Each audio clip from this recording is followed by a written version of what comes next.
hear a science student inquiring about English courses at a university language centre. You now have 30 seconds to read questions 1 to 7.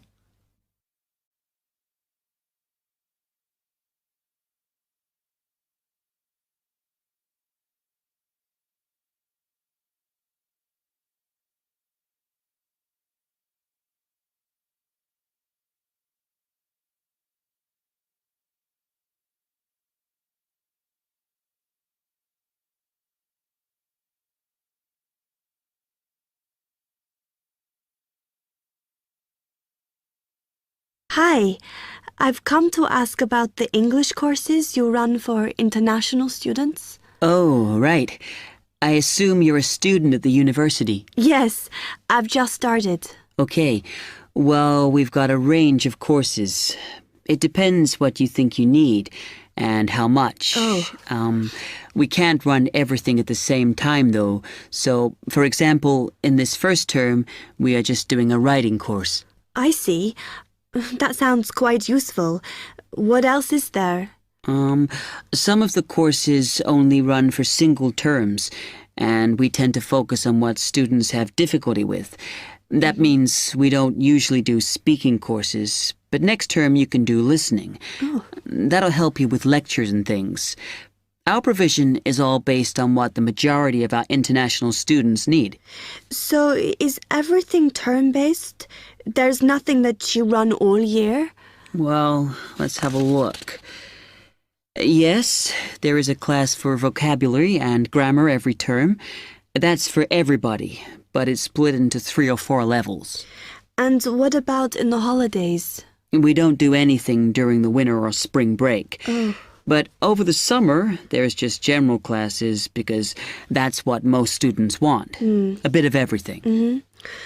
Okay, quite a variety then. I'll have a think about what I really need because I haven't got much time. Do you have about 20 students in each class, the same as our science seminars? We try to keep it at about 12 and certainly not more than 15. It's important for language classes. They're very different from your normal courses. Right. And how much are the classes? The rate varies depending on how many hours you attend, but you shouldn't have to pay. Usually, the department will fund you and even sort out which classes you need. Brilliant. It would be quite useful for me to have a certificate to take back to my country. Do you put us in for exams? Yes, but we don't like them to clash with your main course exams in June, so we run them in May. Oh. That leaves you time for revision.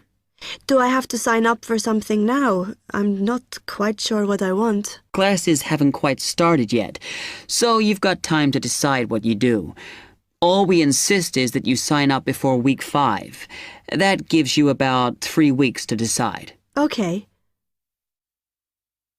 You now have 15 seconds to read questions 8 to 10.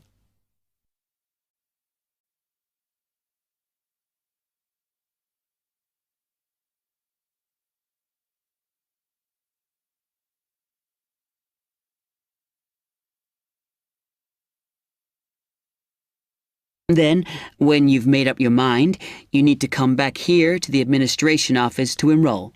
What do I need to bring with me when I enroll? My identity card, I guess. Yes, or your passport. Uh-huh. Then you'll be given a registration form, which you'll have to show to the teacher when you have your first class. Okay. And should I ask my tutor about which classes I should do then? Yes. Then you get a note from him and give that to the desk when you register. Can I use the computers here as well? Yes. You'll be given a password when you go to your first class. So remember to bring a disk with you to save your work on, as you won't be allowed to save it on the hard drive. Okay. Will I need anything else? Dictionary? We've got loads of those here that you can borrow. But you'll need a notebook as we don't provide paper or files. Okay. Thanks.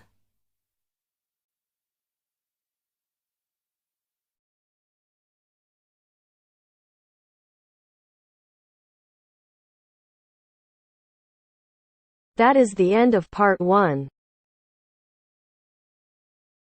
You now have half a minute to check your answers.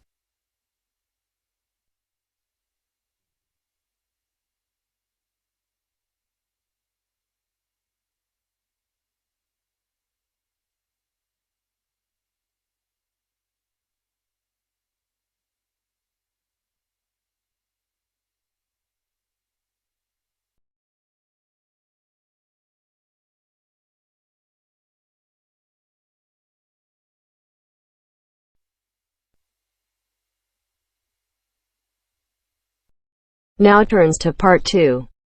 Part 2.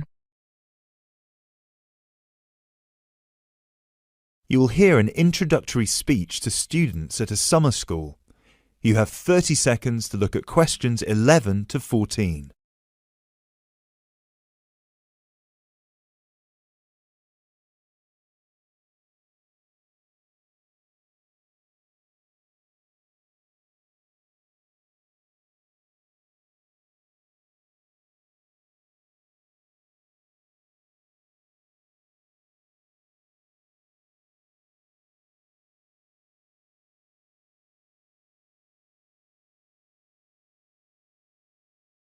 Good morning, everyone, and welcome to Climb Summer School.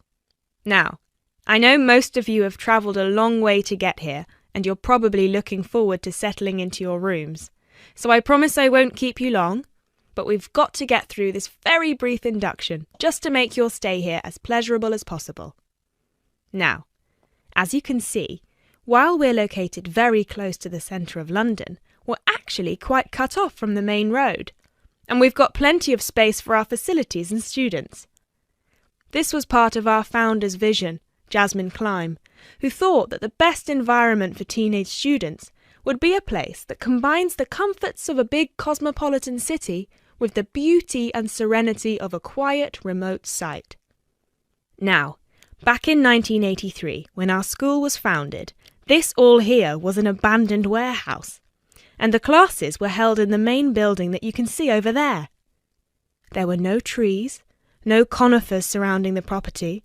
There wasn't even a main gate. It took years and a great deal of effort to get our school to where it is today. And I'm sure that if you take a look at page 34 in your brochures, where you can find a picture of what the school used to look like back then, you'll agree that the changes we've made are more than impressive. But it's not just the facilities that make Climb Summer School special, obviously, and I'm certain you already know this. Over the following 10 weeks, you'll receive an assortment of classes on a variety of topics, ranging from language, literature and poetry to creative writing, communication and project management. All of these modules have been designed to improve your chances of getting a place in the universities of your choice, while also giving you the opportunity to learn, excel, and of course, also socialise with people from all over the world. I can tell you, just among the 30 of you, we've got about 21 different nationalities. So what happens now? First of all, I'll be handing out a map of the premises for you to have a look at, and explaining where everything is. Once we're done here, you'll all be taken to your rooms where you can unpack and relax for a couple of hours. And later on, we'll be having our first activity of the day, a mix and match lunch in the main hall, where you'll have the chance to meet your new classmates. Later on in the afternoon, we'll be handing out your first project assignments and splitting you into teams. And tonight we'll be having our very first film night, starting with an early 20th century special.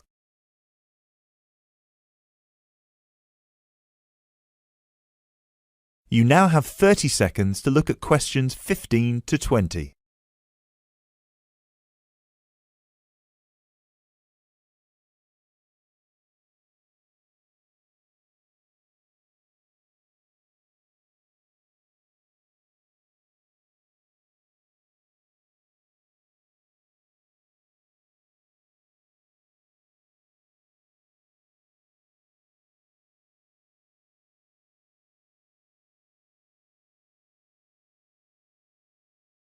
So, let's get on with the map. You've already got a version of it in your brochures, So if you can open them to the last page so we can have a look. Very well. As I showed you before, the actual school is right over there in the middle. That's where you'll be having most of your classes. Adjacent to it, you'll find the main hall, which is where we'll be hosting most events, such as today's lunch. On the left from the main building, you'll find a smaller building, which is where the accommodation and welfare offices are located. This is labelled as the garden office at the front, and it's easy to spot because it has a green door. Each of you is assigned to a different residence hall. We've got 3 residence halls in total, 1 on the left and 2 on the right. The one right next to the garden office is Ursula Hall, named after our founder's sister, while the other 2 are Peter Hall and William Hall. Now, as you can see, there are 3 more buildings to the left of the semicircle here, and 1 more building on the right-hand side, next to William Hall. So that one, which is shaped a bit like a dome, is the pavilion. This is where all your letters will be delivered, and in the basement floor you'll also find a laundrette. Please make sure you've got plenty of £1 coins, as you'll need one for the washing machine and another for the dryer. And that row of buildings on the left, the one closest to us here at the gate, is the canteen, where you'll be able to buy snacks as well as breakfast, lunch and dinner, on days when we don't have an event with food provided. The next one is the gym, which is open from 7 a.m. to 8 p.m. from Monday to Friday, and until 10 p.m. at the weekend. And the last building, right over there, is the study centre, where you'll find plenty of computers and books, as well as a great selection of DVDs and magazines that you can borrow with only a small refundable deposit of £5. Now, please remember to keep your student card with you at all times, as you'll need it to access most of these facilities.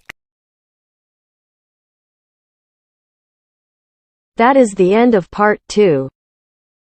You now have half a minute to check your answers.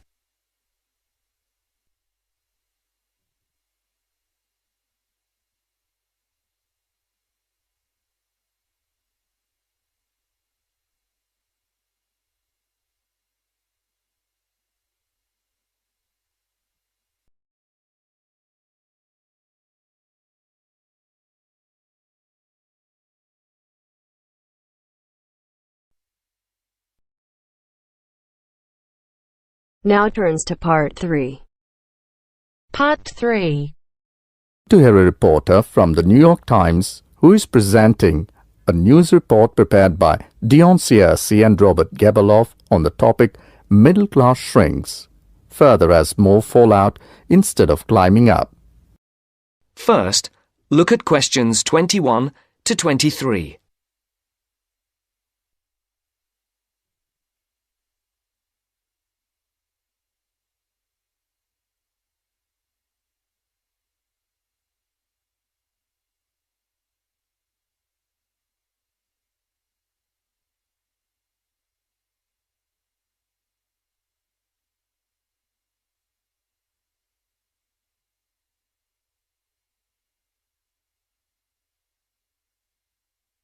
As you listen, answer the questions. The middle class that President Obama identified in his State of the Union speech last week as the foundation of the American economy has been shrinking for almost half a century. In the late 1960s, more than half of the households in the United States were squarely in the middle, earning, in today's dollars, $35,000 to $100,000 a year. Few people noticed or cared as the size of that group began to fall, because the shift was primarily caused by more Americans climbing the economic ladder into upper income brackets. But since 2000, the middle class's share of households has continued to narrow, the main reason being that more people have fallen to the bottom.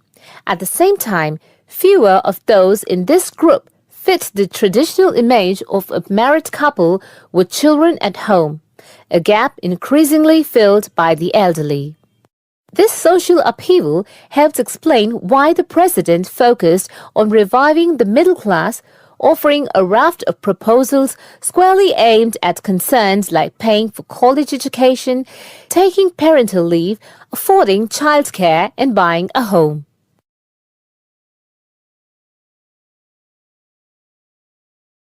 Before the conversation continues, look at questions 24 to 30.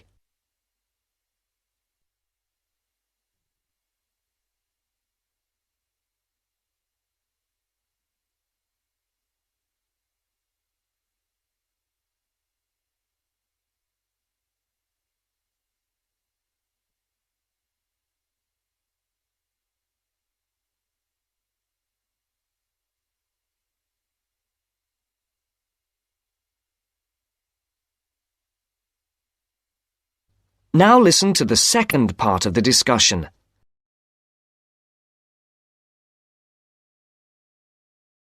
Mr. Obama told Congress and the public, "Still, regardless of their income, most Americans are identified as middle class. The term itself is so amorphous that politicians often cite the group in introducing proposals to engender wide appeal. The definition here starts at $35,000, which is about 50% higher than the official poverty level for a family of 4 and ends at the 6-figure mark. Although many Americans in households making more than $100,000 consider themselves middle class, particularly those living in expensive regions like the Northeast and Pacific Coast, they have substantially more money than most people.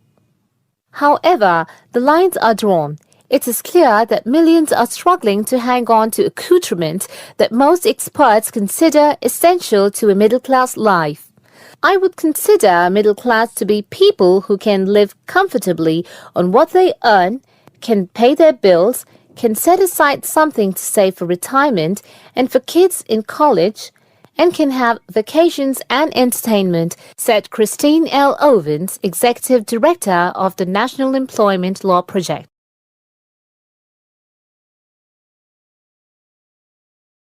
That is the end of part 3. You now have half a minute to check your answers.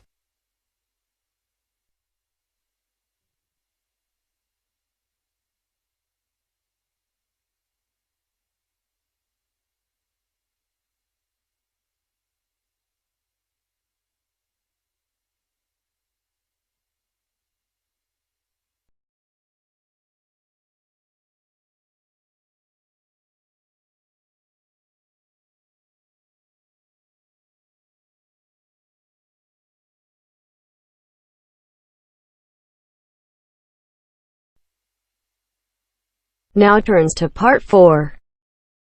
Part 4. You will hear a lecture about English language. You have 30 seconds to look at questions 31 to 37.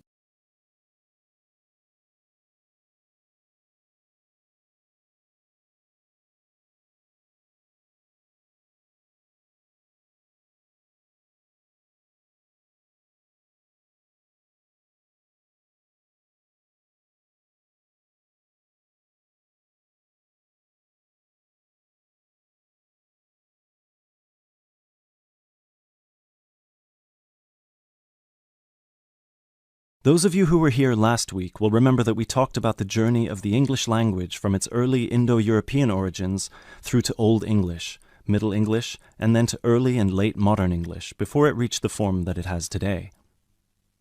Today, we will be continuing that theme by focusing on the future of the English language and all the places it might go from here.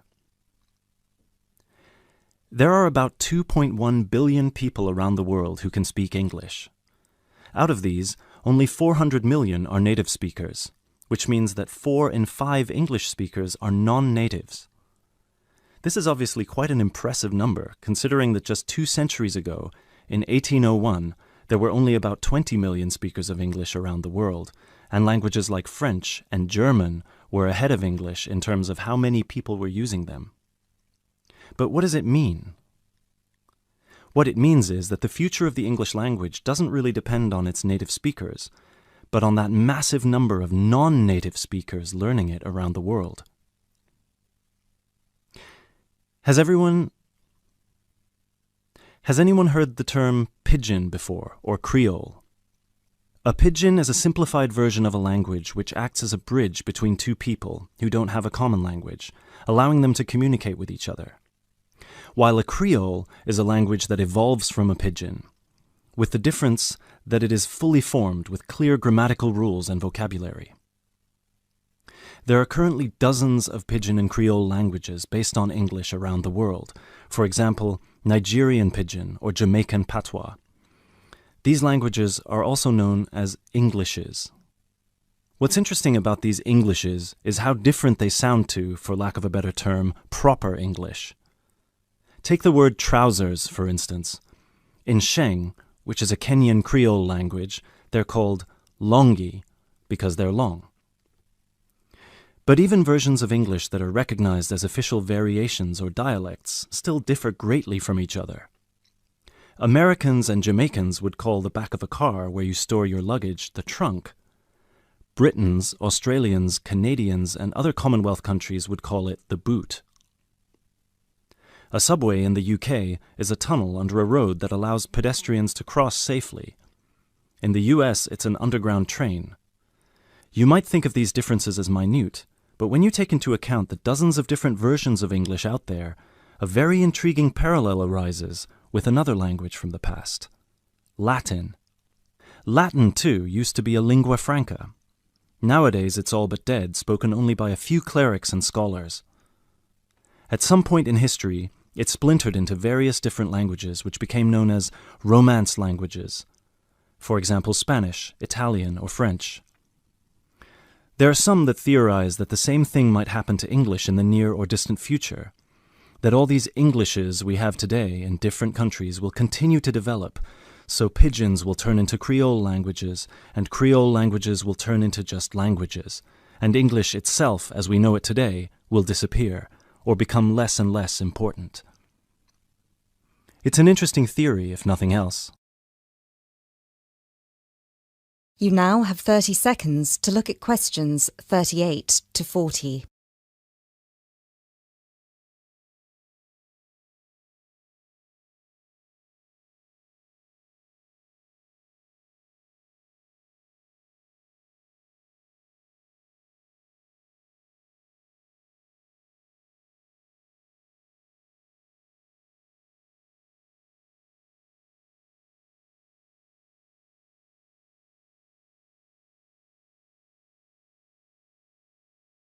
It makes sense that as English grows in popularity, countries, especially those with a strong sense of identity and tradition, will develop their own versions of the language, marked by the idiosyncrasies of their culture. Just think of the contribution of dialects such as Jamaican or South African English. In the past 50 years alone, they've added about 25,000 words to the English language. Most of these related to a local context that wouldn't have existed in English before the spread of colonialism. In terms of numbers, just those are enough for a brand new language. There are some flaws to this theory too, however.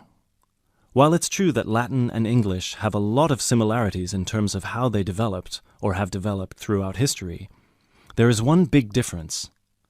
We currently live in an era of globalization. Today, you can be in India and stream an American film or TV series in seconds. You can be in Nigeria and listen to British music. You can be in Brazil and read a novel from an Australian author. Just a few centuries ago, this was unthinkable. So what's the other way that English could go? According to some experts, there's the possibility that it could maintain its status as the world's global language, but with a few differences. Already today, most conversations in English occur between non-native speakers. While many of these might be fluent, the majority probably only have an intermediate understanding of the language, devoid of the nuances, colloquialisms, and complex collocations that native speakers employ in their interactions. This means that over time, English could turn into some sort of world speak, the official lingua franca for the entire world, but in a simplified form. Some scholars have even started trying to develop that version of English by selecting the most useful words in the English vocabulary for non-native speakers to learn. Robert McCrum has compiled a comprehensive list of 1,500 words, for example, a version of English that he calls Globish. And what about traditional native speaker English? It might continue to exist, but lose its popularity, as the previous theory suggests. There are many more theories about the future of the English language, of course. I've only focused on the two main ones because they clearly demonstrate our uncertainty when it comes to how this beautiful language will develop. English is in a unique, unprecedented position. No other language has achieved the same levels of popularity in human history, especially in terms of non-native speakers. So, as this is clearly uncharted territory, only time will be able to tell us what will happen. That is the end of part 4.